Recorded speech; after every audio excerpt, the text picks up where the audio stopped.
Welcome to the Killer Innovation Show, the longest continuously produced podcast in history. Each week, Phil McKinney brings you the insights and strategies to amplify your creativity and innovation skills. Here's your host, Phil McKinney. Hello and welcome. I'm Phil McKinney. This week, we are reaching deep into the archive and bringing you one of our most downloaded shows. Enjoy.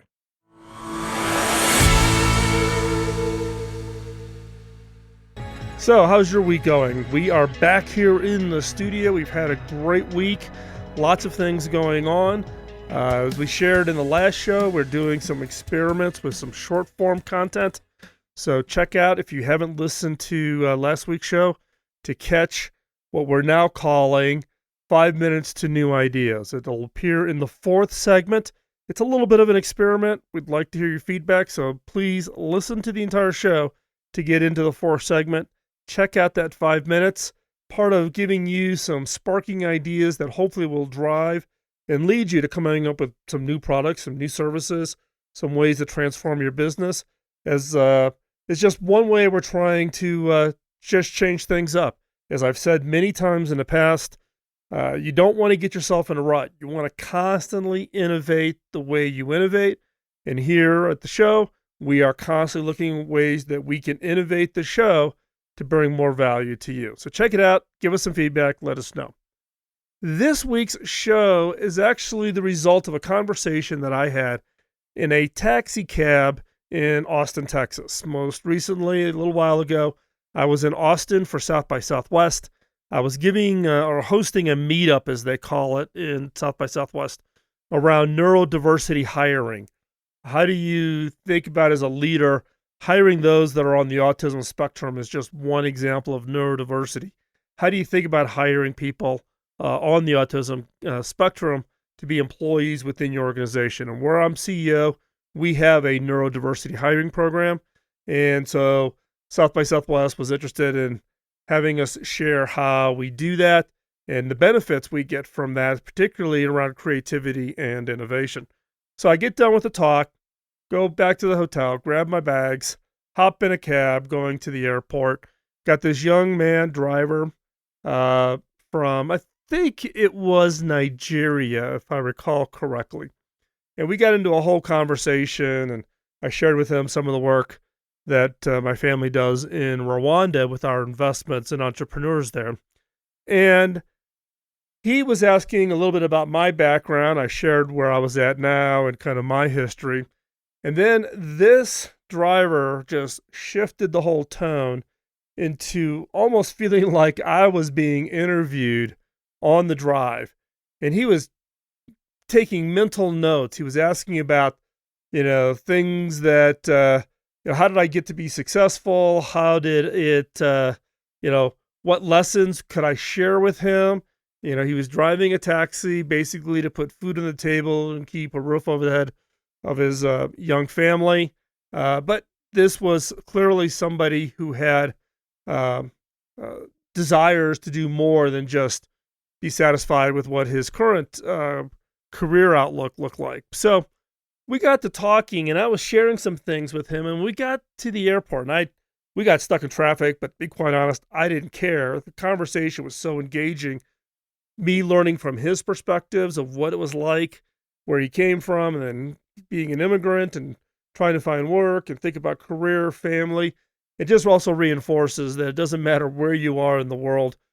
We all have kind of the same basic fundamental drivers, right? Of, growing up, getting married, having families, providing, doing something that has impact, leaving a legacy, all those types of things. And so this driver specifically asked me about my kind of, what were the things that I kind of followed as kind of my rules to live by that I felt contributed to the success I had. And I didn't have anything planned. Now, some of you, if you've listened to the show for a long time, there was probably a show, I don't know, it's got to be 4 or 5 years ago where I talked a little bit about this. But to be quite honest, I really haven't thought about it recently. So I get on this plane, flying back from Austin to Colorado, and I actually sat down in my notebook And I started listing out kind of those things that are what I would call what are my personal rules to live by. And what I'm going to do is I'm going to share them with you. Now, some of these are innovation related, some of them are totally not innovation related. And look, these are my rules. I'm not trying to project or push these onto anybody else. But I've shared them with a few people. People were keenly interested, asked if they were written up someplace. Is it in a blog post? Could they download it? So this is the form that I'm going to use to share what I think are kind of my personal rules, basically reverse engineering what kind of goes through my head. And I've documented down into my notebook on what I call the 7 rules to live by. Now, these are rules that I apply both to my personal and my professional life. For me, I suffer from severe workaholic, right? I'm a recovering workaholic, and I still struggle with it where if I'm not careful, I'll peg the needle onto the work side and in some cases actually sacrifice my personal side. So these are the 7 rules. Now we're going to go through it. I'm going to go through each one and talk a little bit about each one as we go forward. And as always, if you're in the car, don't worry. You do not need to take notes. These will be posted up on the show notes over at killerinnovations.com. And by the way, if you've got other ones or you got ones you don't agree with here, hop on over to Killer Innovations and put them down in the comments section of the show notes. We can have a conversation there, okay? So first one, the first of the 7 rules to live by is stay connected to the people who matter most. I learned this from Bob Davis, my early mentor. Bob was phenomenal at staying connected with people he'd worked with decades before. And this was back, in the 80s and early 80s. So this is pre-internet, pre-broad availability to email. Bob took it upon himself to constantly stay in contact. He would basically put people on a list, and he would, Bob, every 6 weeks, touch somebody on the top of that list. So he had probably like 15 or 20 people, and he would go out and touch them. And I learned this from him. Now, as we've progressed, we've got email, we got Facebook, and look, I don't think those count. I make an effort to actually call somebody or get a time scheduled with them to call and actually have a conversation. And it's not about, hey, do I want something from them or do I need their help on a project? It's just staying connected, hearing what's going on in their personal life, their professional life, how their kids doing, how's that new project that they're working on, just staying connected. And again, I don't constitute electronics as qualifying. Just whipping somebody off in an email or sending them a Facebook message or something does not qualify. And this is one that's allowed me to stay connected to people, for many, many years ago. Now I've adjusted the list. I've added people to the list. I've taken people off the list over the years of my career.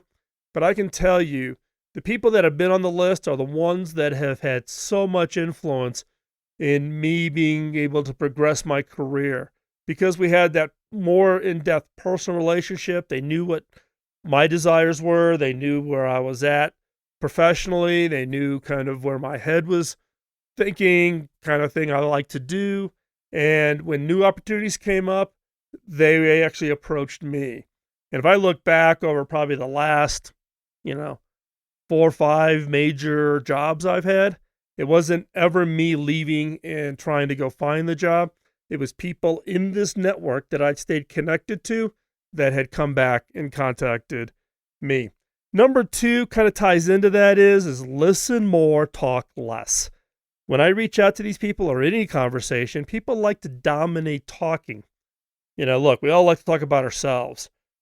But for you to be viewed really as somebody really interesting, it's really not about what you say, but it's about letting the other person talk and about listening and being active in the listening, asking questions about, follow-up questions to whatever they talked about. This is hard for me. Look, I'm standing in front of a microphone in my own professional studio that I had built in Colorado. my job functions, whether when I was CTO at HP or now CEO at Cable Labs, is about me out talking. So this is one that I actually have to work hard at, and I need to get better at it. And that is listen more, talk less. And at the end of every conversation, here's a general rule. Ask the people that you're talking to how you can help them. I always try to end the conversation with, hey, thanks for the time. Is there anything that I can do to help you? And that again injects, kind of reaches across the hand and says, hey, is there something that I can help you with?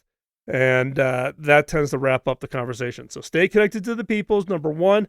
Listen more, talk less is rule number 2 for the 7 rules to live by. Number 3 is only make commitments you are truly committed to follow through on. Do not make false promises. Don't go out there and promise everything to everybody and then only do the ones that you are really, truly committed to. And this is one that is just more frustrating than anything else I've come across, where people have committed to do something, they're gonna make a call on your behalf or send you something, and then nothing happens. Radio silence. So this is one that I try to live by, and I look for the people that are my close network to always live by. Now, the flip side is I can look back on my career where I made commitments that I couldn't deliver on. I've made some commitments to people with all good intention, and then things come up and I couldn't deliver. And what I actually found is by stepping up and admitting that said, hey, I told you I could do that. I've looked into it. I just can't deliver that. I'm sorry. I know I made the commitment. I apologize. Is there something else that I can do to make this up? Because I know I promised this to you, but I'm not able to fulfill that commitment. Now, when I say only make commitments you are committed to follow through on, some people swing the pendulum so far the other way, which is they make no commitments. They always are using weasel words. Well, I'll try, or I'll look into it, or let me think about that. No, this is not. That's not the resolution to this. Make commitments, deliver, does not mean don't make any commitments, right? We all live by commitments. You commit to your spouse or significant others. If you've got kids, you make commitments to your kids to be at their ball games. In my case, my commitments nowadays mostly revolve around my grandkids. And, Audrey, my oldest grandchild, she just turned 6. She's in kindergarten and being at her winter program at her school, right? Make commitments, deliver, do not disappoint. The other one, number 4 here, is don't get hung up on credit. Early in my career, so keep in mind the late 70s and through the 80s, there was this big battle within a lot of larger corporations around, who got the credit for the idea. And again, I'll go back to Bob Davis. He was my mentor. He was the one who hired me when I would call into my true first job from college. And it was a company called Deltac in Naperville, Illinois. It was part of Prentice Hall Publishing. And Bob was a phenomenal mentor. I talk about him a lot in the radio show, and he's actually listed pretty high up on the dedication page in my book. My career wouldn't be where it is today without what Bob supported me on. And this is one of the things that he taught me, was not getting hung up on the credit. Credit will always find its natural owner, the person who should eventually get it, because other people will recognize it. And also, by not being grabby on the credit, the other people who are on the project are going to be more willing to actually portray that credit to you, to shine the light on the work that you did, if you're not grabby on credit. Now, this plays out especially important for innovation. Why? Because in innovation, it's all about ideas, and everyone wants to say, oh, I came up with that idea, right? When I joined the company I'm at now as the CEO, and I went to the first big conference, 800 people at this event up in Keystone, Colorado. And there's a key technology that the organization had invented a dozen years ago, long before I got here, right? And at this conference, so this would have been August of 2012, I had no less than 24 people from inside the organization and outside the organization to introduce themselves to me and then claim to be the inventor, the one person who invented this technology. 24 people, no less, probably closer to 30 people came up, introduced themselves to me, and then to claim credit that they were the inventor for this technology. Now, look, it's very rarely that any innovation comes from one person. There's inspirations, there's teams, and to be quite honest, when I look back, all of these people were involved in the early days. But again, it was a situation where everybody was kind of raising their hand saying they were the inventor, when in reality, it was probably all of them working together. Innovation is a team sport, and a team sport can also include things, technologies, innovations that were inspirations long before you got involved even in the project, in this case, myself. So don't get hung up on the credit. There's more than enough credit to go around, and this tends to be one of the big stumbling blocks for innovation because it will actually kill any interest from other people to participate and contribute.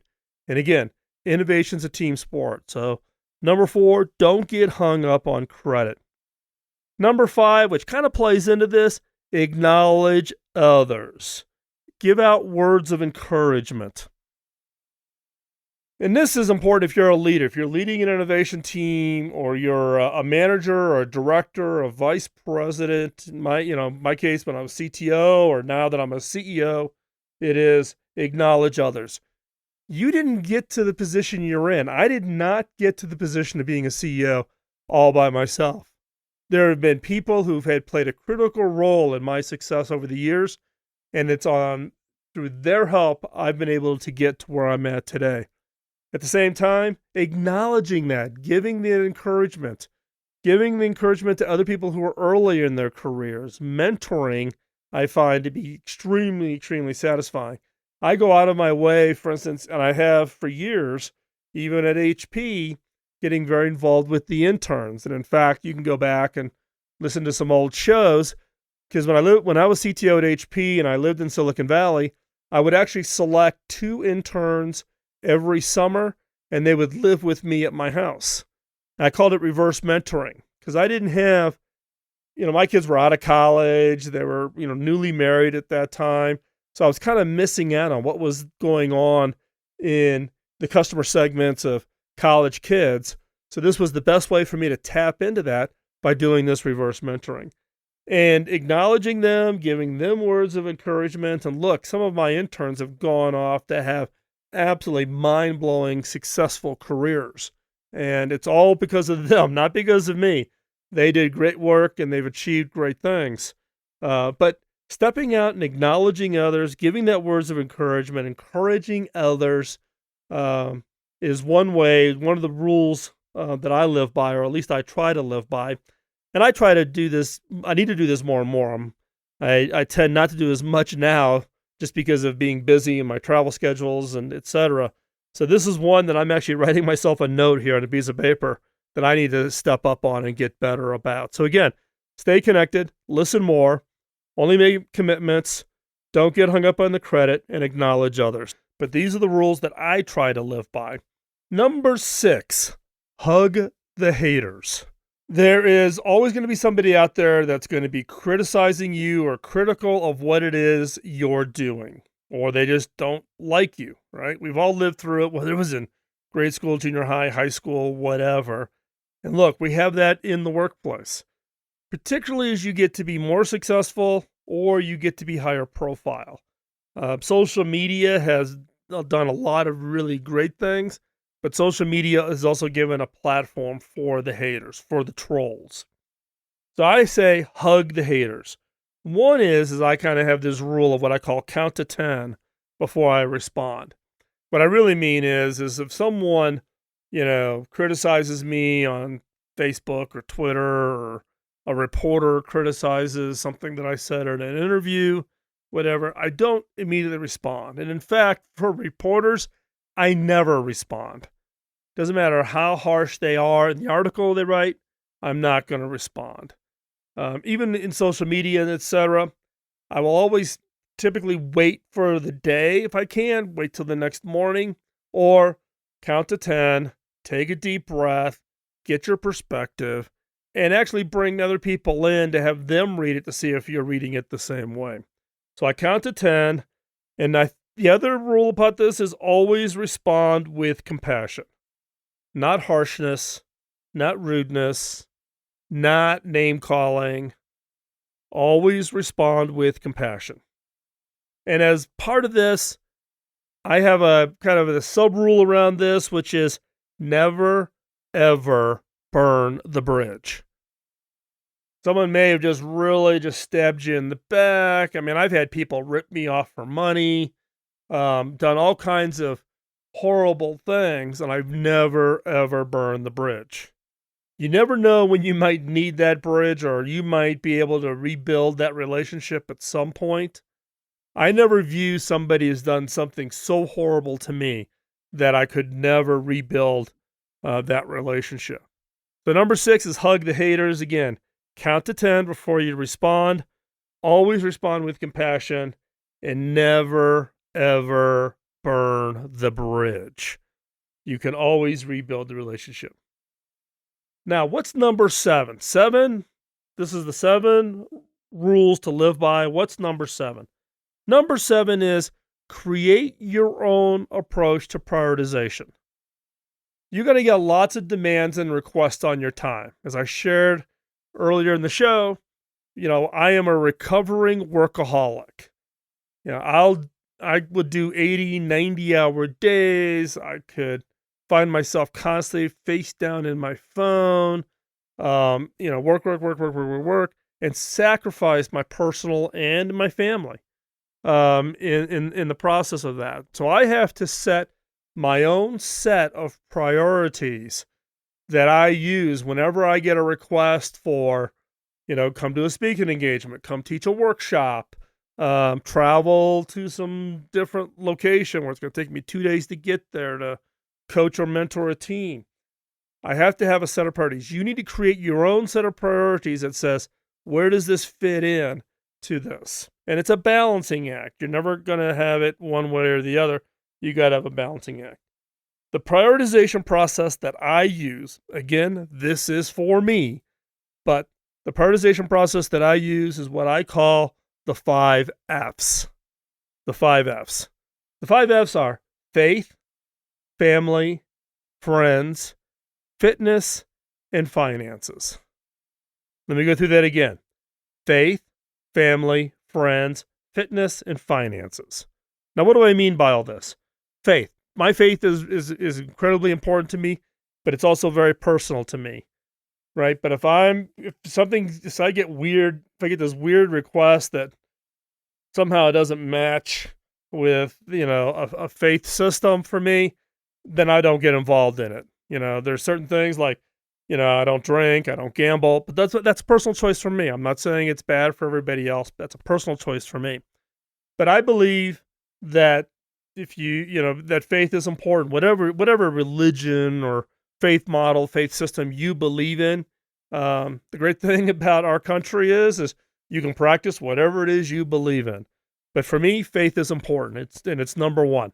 Number 2 is family. My wife, my kids, my grandkids. Right? Number 3 are my friends. That kind of ties back to rule number 1, which is staying connected to the people who matter most. And those are my friends, right? So they're number 3 on my priority list. What is it I can do to engage, help, support, communicate with those friends? Number 4 is fitness, right? Look, life is not a sprint. Life is a marathon, right? And you don't want to just burn out and suffer all kinds of health issues just by working yourself to death and not eating right, etc. Now, I will also be the first to admit I'm not very good at this, right? My wife is incredibly good at this. She's, watches her diet, she exercises, and her endurance to chase the grandkids around is far more than mine. And again, this is an area that I've got to work on, but it is an important one. So fitness. And then last is finances. Now, I put finances at the end of the 5Fs for a very specific reason. Because early in my career, when I was really, off the scale on my workaholic issue, I put finance at the front, and I was able to rationalize, well, finances are important because that allows me to take care of my family, to donate to the charities that I want to be part of, to help friends who may run into financial troubles, and I can help them out a little bit, right? And allows me to, quote, do the fitness thing because I can afford to belong to a country club or whatever, right? It's easy to rationalize by looking at dollars as the means to do everything else. And what I have found is by putting finances at the bottom, it takes care of itself. It's not something that I've, fortunately, for the last couple of decades of my career have had to think about, right? If I keep my priorities, if the work that I'm doing day in and day out is of, if I've got high integrity, I execute, I deliver to my commitments, I don't get hung up on all the credit, I acknowledge others, encouraging others, share the credit so that they feel part of it. The finances take care of themselves. So my personal set of priorities, again, are faith, family, friends, fitness, and then finances. What I'm encouraging you to do is don't take my 5Fs if they don't fit for you, but create a set of priorities. So therefore, you have some form of a filter against all the requests that you have, against your time, your energy, your emphasis, your investment of whatever.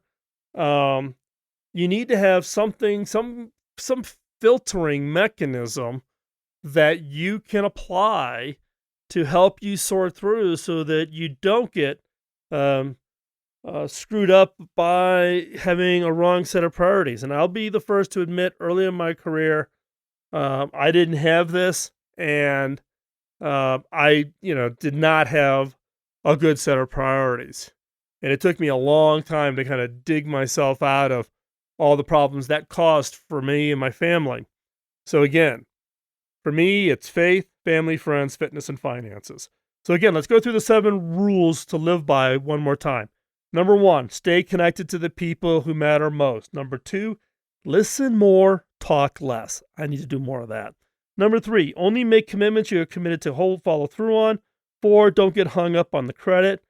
5, acknowledge others, give words of encouragement. Number 6, hug the haters. And number 7, in my case, set your priorities. And for me, that's follow the 5 Fs. With that, we're going to wrap up today's show. Check out the show notes over at killerinnovations.com. Love to hear from you. Drop me a note, phil@killerinnovations.com, or hop over to the innovators.community. That's where I hang out. Love to chat with you. Talk to you next week. Bye-bye. Podcasting nonstop since 2005, this has been the Killer Innovation Show on the Innovators Network.